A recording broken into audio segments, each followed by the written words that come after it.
Code Red for Humanity.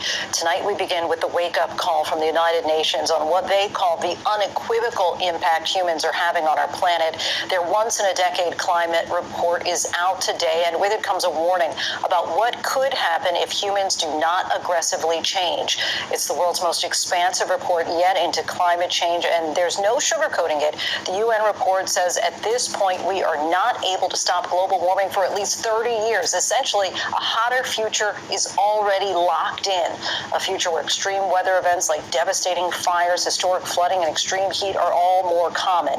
The report's authors are essentially sending the world's leaders a final wake-up call: curb emissions and dramatically reduce consumption, or face a world that is fundamentally different. Around the world, fire crews are battling fires tonight on a nearly unprecedented scale. If seeing is believing, many are getting a first-hand look at a worst-case scenario for the future, but the report concludes there is still time to change.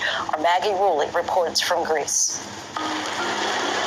Code Red for Humanity, a dire warning tonight from the United Nations about our planet's future. Scenes more reminiscent of horror movies now playing out right before our eyes. Very problem. My island is on fire. This is Greece in 2021.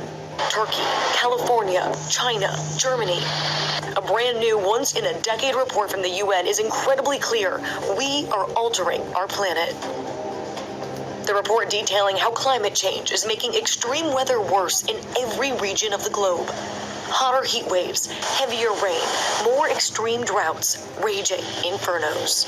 You can hear the crackle of these flames. The fires are just ripping through the underbrush here. Look at that. We see it climbing.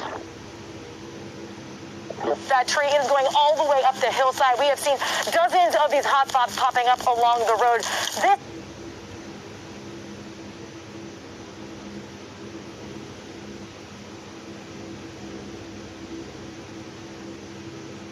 This is what firefighters are struggling to keep up with.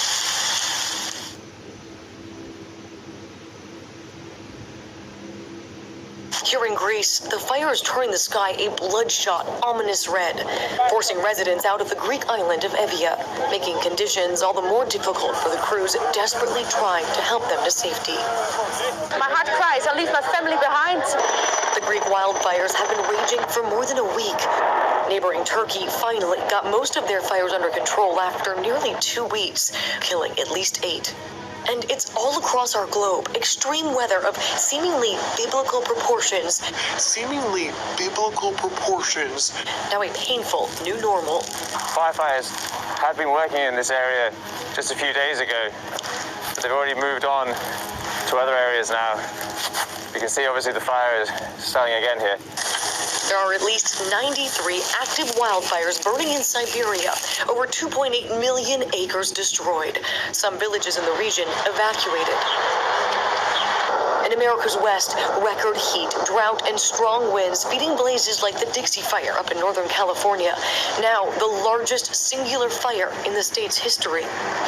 It's a leveled ghost town out here. The surrounding areas still threatened. The air difficult to breathe because of the multiple hazards officials say could be weeks before families are allowed to return.